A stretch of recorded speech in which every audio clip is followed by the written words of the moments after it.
ബാലസാഹിത്യത്തിലേക്ക് തിരിഞ്ഞല്ലോ. ഇപ്പോൾ ബാലസാഹിത്യ ഇതിലാണ് താങ്കൾക്ക് അവാർഡ് കിട്ടിയത്, പെൻഗ്വിനുകളുടെ വൻകര.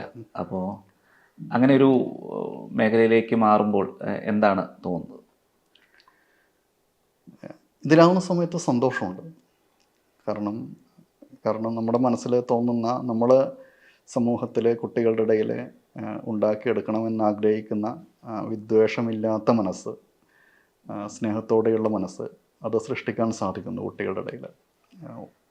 എഴുതുന്ന പുസ്തകങ്ങളായി കഴിഞ്ഞാലും കഥകളായാലും നോവലുകളായാലും ഒക്കെ തന്നെ വായിക്കുന്ന കുട്ടികളിൽ നിന്നുള്ള പ്രതികരണം, അവരുടെ സ്നേഹമൊക്കെ കാണുന്ന സമയത്ത് അവർ ഈ ഒരു മറ്റുള്ള വിദ്വേഷത്തിൻ്റെതായിട്ടുള്ള പകയുടേതായിട്ടുള്ള ഒരു അന്തരീക്ഷത്തിൽ നിന്നും അല്ല അത്തരത്തിലുള്ള കാര്യങ്ങളൊന്നും തന്നെ മനസ്സിലില്ലാതെ സ്നേഹത്തോടു കൂടി ചുറ്റുപാടുകളെ പ്രകൃതിയെയും ഒക്കെ തന്നെ സ്വീകരിക്കാനുള്ളൊരു മനസ്സ് കുട്ടികളിൽ ഉണ്ടാക്കിയെടുക്കാൻ സാധിക്കുന്നു. അത്തരത്തിൽ തന്നെയുള്ള രചനകൾ തന്നെയാണ് നടത്തിയിട്ടുള്ളത്.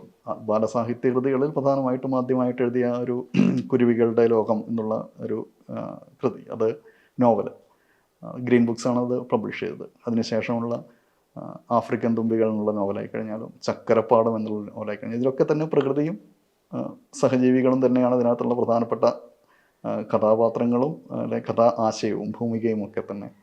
അതിലൊക്കെ തന്നെ പ്രധാനമായിട്ടും ഈ ഒരു സ്നേഹം തന്നെയാണ് പ്രചരിപ്പിക്കാൻ വേണ്ടി ശ്രമിക്കുന്നത്.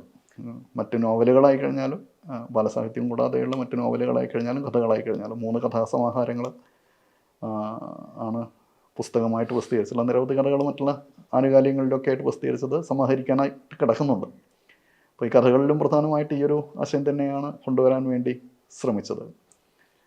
പ്രത്യക്ഷത്തിൽ രാഷ്ട്രീയം കൈകാര്യം ചെയ്യുന്ന രചനകൾ ആ രീതിയിൽ കഥകളിലും ഇതിലൊന്നും കൊണ്ടുവന്നിട്ടില്ല.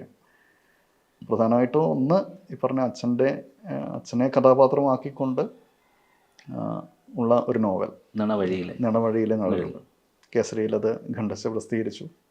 പിന്നീട് വേദ ബുക്സ് ആണ് അത് പുസ്തകമായിട്ട് പ്രസിദ്ധീകരിച്ചത്.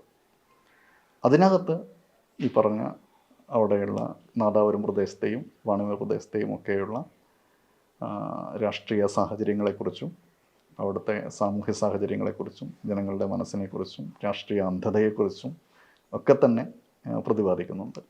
അത് ഈ കേരളത്തിൻ്റെ ഒരു സവിശേഷ രാഷ്ട്രീയ സാഹചര്യം, അവിടെ ഈ വളരെ വലിയൊരു ആശയമാണ് കാര്യം. ഇരുട്ടല്ല മറുപടി വെളിച്ചമാണ്. അക്രമത്തിനെ അക്ഷരം കൊണ്ട് നേരിടുക. എന്താണ് ഈ ഒരു സാഹചര്യത്തിൽ ഇപ്പോൾ കേരളത്തിന് ഒരു സാഹിത്യകാരൻ എന്ന നിലയിൽ നൽകാൻ കഴിയുന്ന സന്ദേശം? തീർച്ചയായിട്ടും ഈ പറഞ്ഞ അക്രമത്തിൻ്റെ പാതയെ അക്ഷരം കൊണ്ട് നേരിടാൻ സാധിക്കുമെന്ന് തന്നെയാണ് വിശ്വാസം. കേരളത്തിൻ്റെ സവിശേഷ സാഹചര്യത്തിൽ സാഹിത്യത്തിൻ്റെ മേഖലയിലൊക്കെ തന്നെ രാഷ്ട്രീയത്തിൻ്റെ അതിപ്രസരം ഉണ്ട് എന്നുള്ളതൊരു യാഥാർത്ഥ്യമാണ്. രാഷ്ട്രീയക്കാർ തന്നെ കൊലപാതകത്തിനെ പ്രേരിപ്പിക്കുന്ന പ്രേരിപ്പിക്കുന്ന സാഹചര്യം മറ്റുള്ള കാര്യങ്ങളൊക്കെ തന്നെയുണ്ട്. പരസ്യമായിട്ടുള്ള തുറന്നു പറച്ചിലുകളും കാര്യങ്ങളൊക്കെ തന്നെയുണ്ട്. ഇപ്പോൾ ഒരു കോഴിക്കോട് ഉണ്ടായ വലിയൊരു പ്രമാദമായിട്ടുള്ളൊരു രാഷ്ട്രീയ കൊലപാതകം ടി പി വധം ഉണ്ടായിരുന്ന സമയത്ത് ഒരുവിധം എഴുത്തുകാരൊക്കെ തന്നെ അതിനെ എതിർത്തുകൊണ്ട് മുന്നോട്ട് വന്ന സമയത്ത് ഒരു പ്രധാനപ്പെട്ട ഒരു പ്രമുഖ സാഹിത്യകാരൻ എന്ന് പറയുന്ന ഒരാൾ അതിനെ അനുകൂലിച്ചുകൊണ്ട്, കൊലപാതകത്തെ അനുകൂലിച്ചുകൊണ്ട് ലേഖനം എഴുതുകയും അഭിമുഖം കൊടുക്കുകയൊക്കെ ചെയ്തു. ഇപ്പോഴും അതിനുവേണ്ടി തന്നെ വാദിക്കുകയും ചെയ്യും. അപ്പോൾ അത്തരത്തിലുള്ള ആളുകൾക്കൊക്കെ തന്നെ അക്കാദമി സ്ഥാനങ്ങളും അവാർഡുകളൊക്കെ തന്നെ ലഭിക്കുന്നുണ്ട്. അങ്ങനെ ഒരു സാഹചര്യം നിലനിൽക്കുന്നുണ്ടെങ്കിൽ പോലും നല്ല രീതിയിൽ ചിന്തിക്കുന്ന ഒരുപാട് ആളുകൾ വേറെയുമുണ്ട്. കാര്യങ്ങൾ കൃത്യമായിട്ട് മനസ്സിലാക്കുന്ന ആളുകൾ ധാരാളമുണ്ട്, എഴുത്തുകാർ ധാരാളമുണ്ട്. അവർക്ക് സ്വീകാര്യതയുണ്ട്. പക്ഷേ ഇപ്പോഴത്തെ ഒരു രാഷ്ട്രീയ തണലിൽ അവർക്ക് ഉയർന്നു വരാൻ സാധിക്കുന്നില്ല, അല്ലെങ്കിൽ അവരുടെ ശബ്ദം കേൾപ്പിക്കാൻ സാധിക്കുന്നില്ല എന്ന് മാത്രമേ ഉള്ളൂ. തീർച്ചയായിട്ടും അതിനൊരു മാറ്റമുണ്ടാകും. ഭാവിയിലെ ഈ പറഞ്ഞ ഇരുട്ട് പൂർണ്ണമായിട്ടും മാഞ്ഞു പോകും. മായ്ച്ച് കളയാൻ സാധിക്കും, എഴുത്തിലൂടെ തന്നെ സാധിക്കുമെന്നാണ് വിശ്വാസം.